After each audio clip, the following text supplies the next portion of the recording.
Hi, my name is Lillian Githui, and a very warm welcome to Love and Money. I believe that our perspectives on love and money shape the individuals that we are, and collectively, they shape the world that we live in. So these are very important conversations.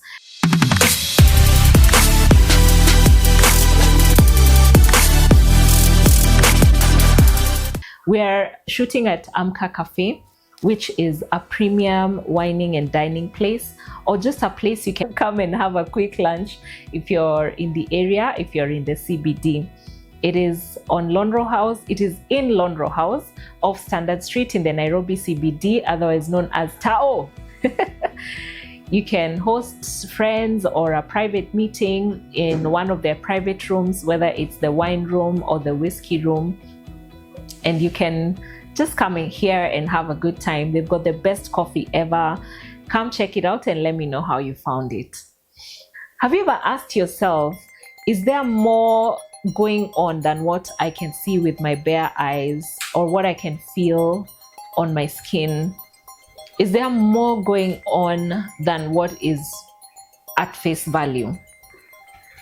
I look at the accounts of two people that had out-of-body experiences. There are so many people that have that narrate having out-of-body experiences, but today I just want to look at two, and I would like you to tell me, does it sound plausible or does it sound suspicious? Were they just saying these things for clout, or does it actually make sense to you, and why? Bill Letson was a firefighter in Santa Barbara in 1994. At that time, there was an outbreak of a flu and all the hospital emergency rooms were full. As he was rescuing a fire victim, that particular fire victim had the flu and he caught it. He actually felt himself inhaling the fluid, the air that she was breathing. And a few days later, he was hospitalized under critical care. As the nurses were administering different medication to him, they were not expecting him to get any serious effects, but he suddenly went unconscious, and neither the nurses nor the doctors knew what had happened. But he became unconscious, he went into a coma, and at that time, Bill felt himself pop out of his body, and he was looking down at his own body and knowing that he didn't know where he was or why he was there. Just as he was looking at his own body, he felt himself in a new frequency, a dark expanse full of beautiful stars that were very warm and welcoming. He felt amazing. You know the feeling you get when you've just got the job, you just secured the tender, or a big payment you've been waiting for has just come through, or maybe you've been trying for a baby for many years and you've just given birth to your first child, or you got the girl, or the man you love has finally proposed. All those wonderful feelings rolled into one is what Bill was feeling in that dark expanse as he floated through the stars, and the stars seemed like they were welcoming him. He felt great. He looked back at his body and he was like, I don't want anything to do with that person. He knew that that was him, but that him and this him, he didn't want to go back. Another amazing thing was the old him had emotional buttons that could be pressed, and even if he was happy, he could regress into feelings of negativity, sadness. But in this frequency, there were no buttons. He could not possibly regress into negative feelings. There were no triggers. He called it a cosmic orgasm. Suddenly, he materialized into a place that looked like a facility, like a clinic. And he saw three little hooded guys that looked like the little men in the movie Communion. He said the two beings looked so similar, it was creepy. And they were happy, they were warm, they were giggling and bouncing around. They were just sweethearts. One of them said, hey, ask him what he learned in that place. And as Bill was trying to compose his words and his thoughts, the other being said, look, he's forgotten. And they start giggling again and bouncing around. And then this other being entered the room. He had such a strong, powerful presence. He was happy, his eyebrows were raised, he's smiling, he's chuckling. He's really just happy and warm. And Bill felt like this is the best boss anyone could ever have. So they talk a little with the boss being, and Bill goes into human mode as he's recalling his own body on earth. He feels like the body is a banana peel. He could see it and he felt like this is a banana peel. What do you do with a banana peel? He was not going to go back. So he did the thing that humans like to do, which is planning, strategizing. And he asked the boss being, so what's the next step? The boss being told him, well, you're going to go back. Bill is like, no, I'm not going back. I'm staying here. I'm not going back. Tell me what to do. Do I do a review of my life? And the boss being chuckles and he's happy and he says, well, okay, you can do that. So Bill starts giving a review of his life, his regrets, his achievements, and he notices that none of the beings are listening to him. None of the beings are bothered. In hindsight, he realizes that everyone apart from him knew he was gonna go back to the earth. After he's talked for a while, the boss being says, well, that's enough. It's time for you to go back.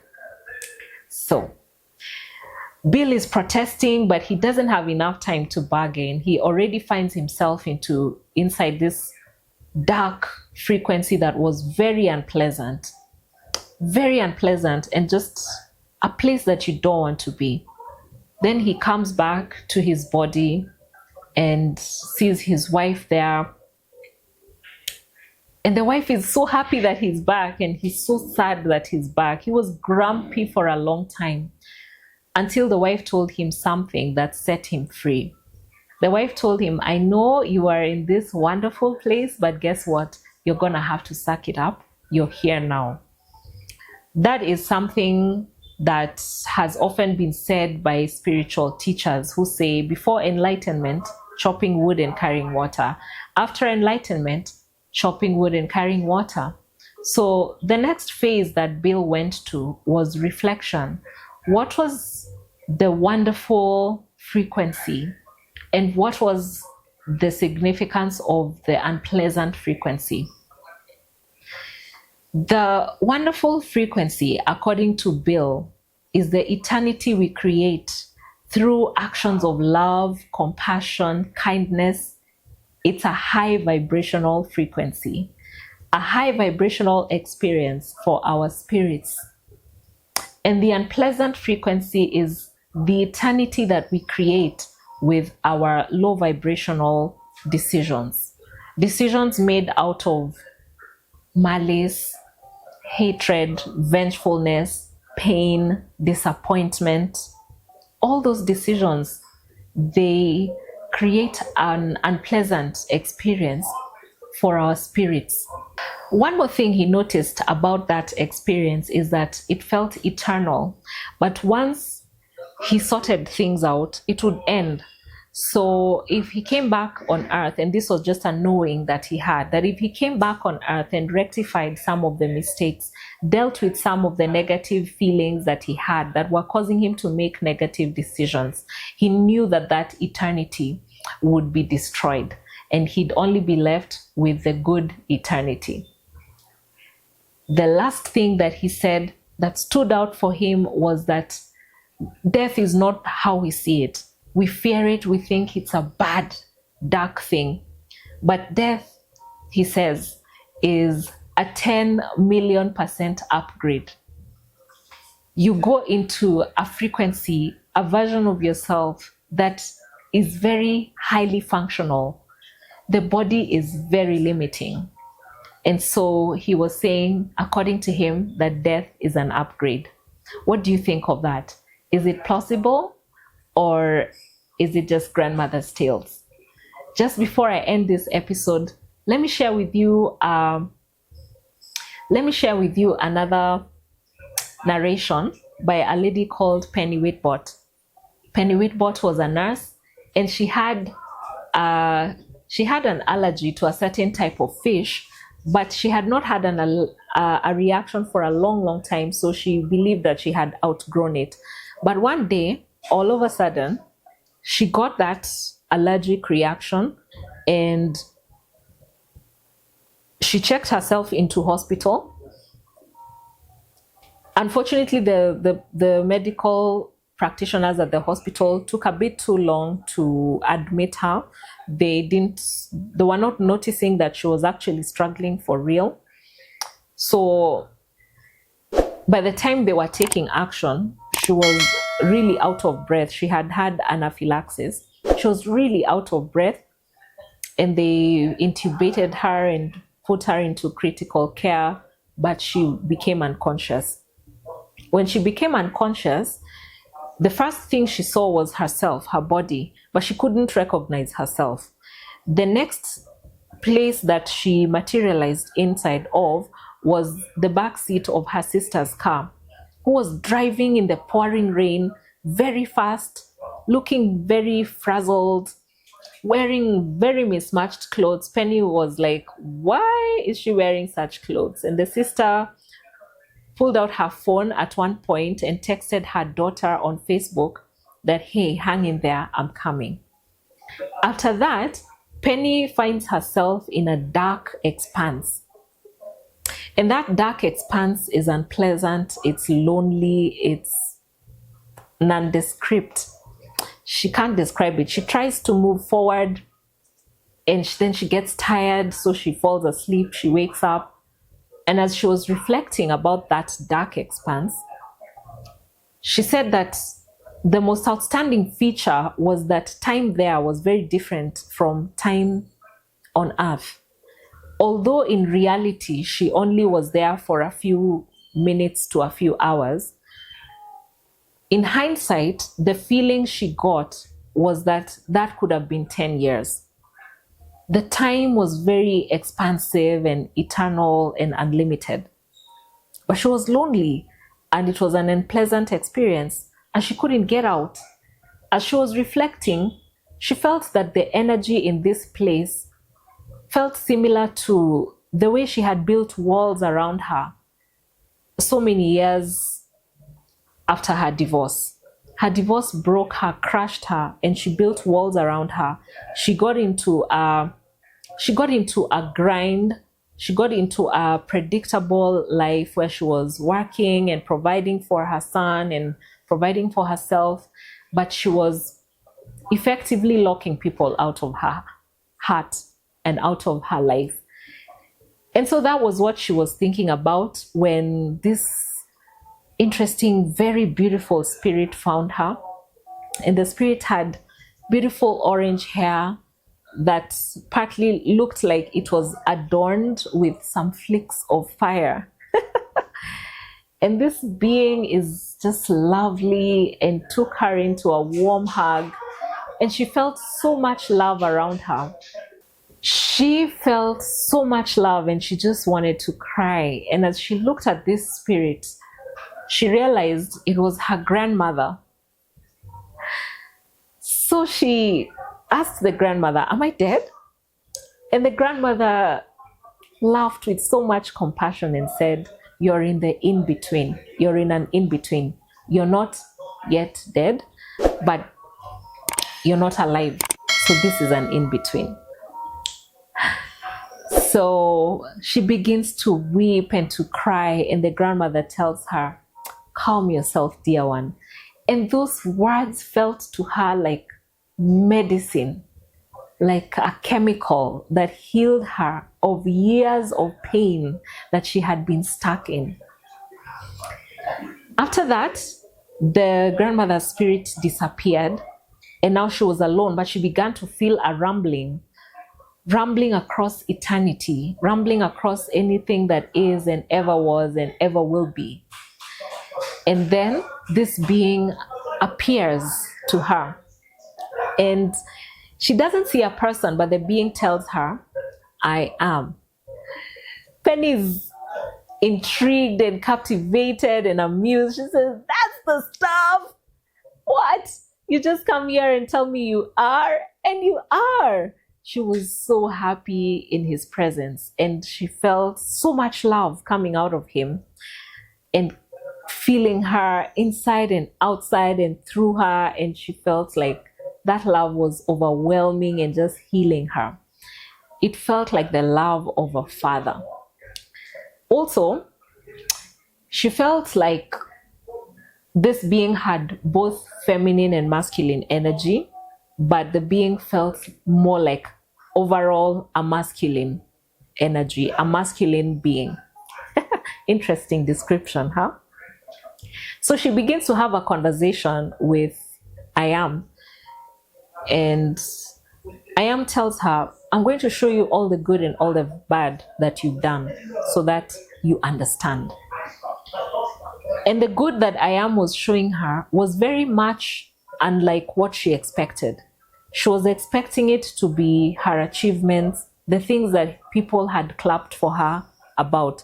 But I am showed her a time when she was in a supermarket and the person ahead of her at the cashier didn't have enough money. So she was trying to choose between essentials, what to leave so that she goes home with only what she has the money for. And because Penny had been in that experience before, she knew what it felt like to have to choose between basics. She just told the lady, don't worry, I've got it. And she gave her the money. So the lady went home with all the items that she needed. I am took her to a different reality that Penny had not been aware of. And she saw that lady in a food pantry giving food to needy people. So I am told her, I want you to see the ripple effect of that small action that you did. And when I am started showing her the bad, again, it was not what Penny expected. And it was something that almost made Penny feel helpless. How can I correct that? I am said that everything starts with a thought, and your negative thoughts lead to negative words, lead to negative actions. But thoughts have energy and thoughts are real. That was what I am was teaching her. That whenever somebody hurts you and you hold it in and you're unable to forgive them, that unforgiveness not only hurts you, but it also hurts that other person. The thought, the mere thought that you're having about someone attaches itself to that person and it increases their badness. If they were bad, the negative thought increases their badness. However, if you forgive that person and you have positive thoughts towards that person, that thought that you're having attaches itself to that person and it neutralizes their badness. So I am was telling her, forgiveness is not just for yourself, but it's also for that other person that you are thinking about. Thoughts have a certain degree of energy, and words have a greater degree of energy, and actions have the greatest degree of energy. But everything starts with a thought. So when Penny heard that, the next thing he asked I am was, I'm upset with you because you claim to love your children, you claim to be this loving person, and I think that's just BS. She was very honest with I am and asked him about her divorce, saying that I'm a grown-up, I'm an adult, I could take care of myself, but I had to watch my son getting disappointed by his father time and time again. His father kept making promises and not keeping the promises. And the son kept getting hurt, and Penny would feel helpless because she couldn't advise him not to hope in the father. She couldn't speak ill of the father to him. She could only watch her son break and break and break. But Ayam took Penny to a different reality where it was the future, and Penny was sitting next to her son, at that time all grown up, in an arena. They were watching her son's son, who at the time when Ayam was talking to Penny was not in existence, but they were watching her own grandson playing football. And his hair was shining so sweetly in the sun, and he was just looking adorable. And her son looks at her and says, "Mommy, I'm going to be to him the father that I deserved." And Penny was just floored. She teared up, she cried so much, because she realized that her son's experience with the father is what made him to be the great father that he became, that he would become. And she said, you know what? If he needed that experience to become that man, then it was worth it. So Penny got sent back to her body, and she lives to tell the story. Two confirmations she says that she had was that she did talk to her sister and ask her sister, were you ever driving in the rain, wearing mismatched clothes, going to see your daughter? And the sister said yes, and explained what the emergency was all about. So that was one confirmation. But the other one that was a complete curveball she wasn't expecting was that exact moment she saw with her grandson playing a game, sitting next to her son. And her son turns to her and says, "Mommy, I'm going to be to him the father that I deserved." Penny was completely swept off her feet. It came to be, it happened. And she believes that God is making manifest the things that he promised in your life. Well, the thing about religion is that all religions have their views on life outside of the body and what it looks like and what it should look like. But I want to know from you, do these two accounts sound plausible? And what would you want? What's your take home from all of this? Thank you for watching. Remember to subscribe, and bye.